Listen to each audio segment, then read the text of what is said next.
Fizz going to show you yet another solo GM conquest, that being Fikrul's Castle, aka Kel's Fall. Here's the important note to take away from the mods. Avant-Garde is on, you must use Edge of Fate based featured stuff, right? Weapons and armor. Heavy ammo famine is on, but we can counter this mod. No starting ammo is devastating to the initial segment of Kel's Fall because there's literally a boss to kill, a very tanky one, and you have no ammo. It's devastating. It takes all of the pace out of the run at the start. Yeah, but it is something to take note of. All champions are in this. Not many activities in the game have all 3 styles of champions, and this one does. Yeah, barrier overload unstop. Deadly Arc Threat, 66% increased damage to Arc. This is like Arc Burn. This is akin to an Arc Burn D1 Nightfall, basically. And you'll get one shot almost by literally anything that does Arc. Wizards, Fikrul, Screebs, Curse Thralls, you get the picture, right? So that this mod in itself is what's causing Fikrul's Castle to be actually much more difficult than any other conquest that I have faced so far since Edge of Fate. If you don't believe me, let me rate them out of let me rate each conquest right now so far out of 10 for easiness to solo. Conquest Devil's Lair was a 2 out of 10 to solo. Dark Priestess was also a 2 out of 10 to solo. Master Conduit was actually pretty difficult and a 7 out of 10 because of Volatile Shields trade-off, but that was the only reason what made that hard to solo. Inverted Spire was pretty down the line standard to solo, easy, 5 out of 10 to solo. Whisper was also a 5 out of 10 to solo, nothing special or anything to remember about it. Grandmaster Conquest Delve was a good 8 out of 10 to solo because all of the rooms were very dense. A lot of Rivens, a lot of bosses. I would say it was an 8, maybe a 7. Maybe I'm going too hard. I would say it was a 7 out of 10 to solo this one. Grandmaster Conquest Fallen was a easy 5 out of 10 to solo, middle of down the road, nothing special about it, it was very easy.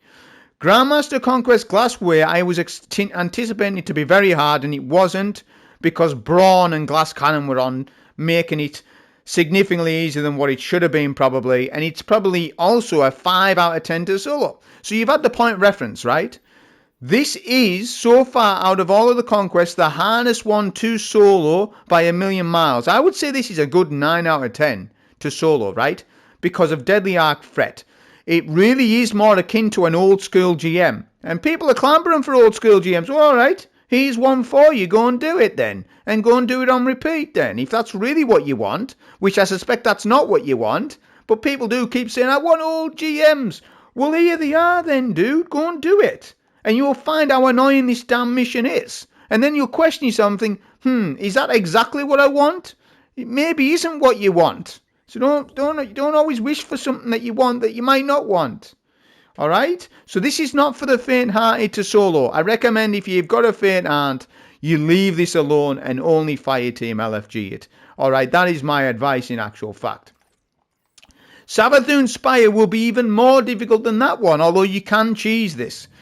You can cheese the opening 2 sections and just solo the final boss. So it might not be that bad if you cheese it. But if you don't cheese it, I suspect this to be probably an hour to solo it. I mean, I haven't done any testing, but I would recommend it.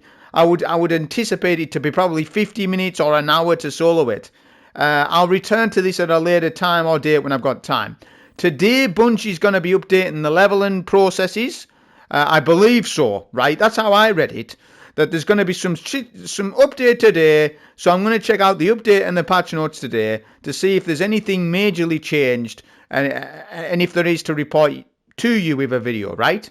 That is my main priority. This is not my main priority, some of these conquests, right? Not at the minute anyways. So I'll return to Savathûn Spire after I have explored the full update today's reset. Understand it?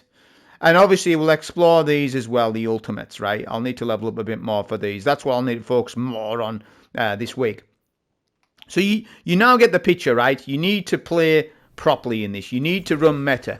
I'm running Song of Flame, Phoenix Dive, Arcane Needle, Cold Snap, Aspects are Feed the Void, Lightning Surge build, Facet of Ruin, Dominance, Dawn, Courage, Purpose. Pain that weed. Fellwinter's Helm. It's edge featured.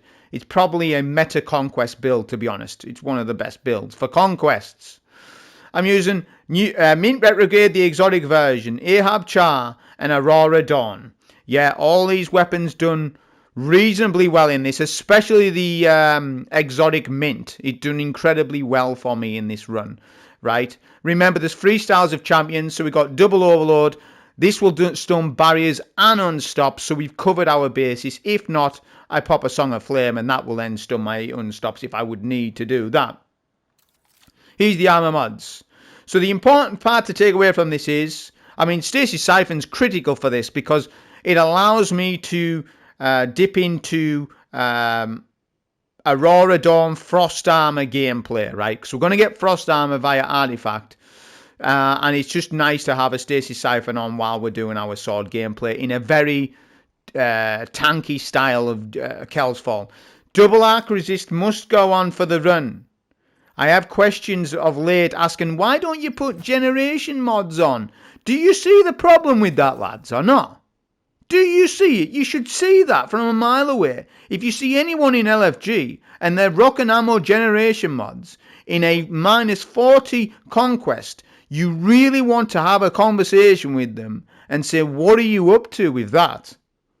Now, in a fire team, that's fine, I think, as not as bad as a solo. When you're playing solo, you must run resistances. You must run them. If you don't, you will be one-shot by ogres. You will be one-shot by Fikrul. He will send you to the next dimension.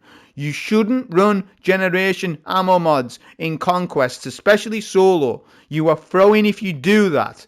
Despite what gain you get from them, yes, you might get slight gains, but a resistance mod will stop you or allow you to not die. Resistances must go on. They must. Don't argue it. Alright, there you go. There'll be a dim link anyways. Artifact mods. Range Shrapnel. Iron Lord's Vigor's very nice for DR and ammo. I've sacrificed Shield Crush for Iron Lord's Vigor instead. Elemental Days. Frost Renewal. One with Frost. Scav Discount. Fever and Chill. Pack Tactics. Barrier Pulse, Overload Auto, Overload Sword. Right, that's the information, that's the build. So, for this run, I'm just going to upload it as it is, because the run's slightly too long for me, I'm too busy. You know, if the run's 35, 40 minutes, that means 40 minutes of commentary is required. And today I want to pace myself a little bit, because Bungie's going to update us with that level and update today, or they're going to do the patch. So I've got more things that are more important than this right now, right? I'll look at the patch updates and then make videos accordingly to that. Yeah, this is just something on the side that I'm doing. It's, you know, it's the back end of a reset. So, you know, that's it. I'm not going to offer full commentary, improvised comment on this. I'm just getting the damn video up and then we move on to the next subject. So that's the information on this. Hope you enjoy the run. Thank you.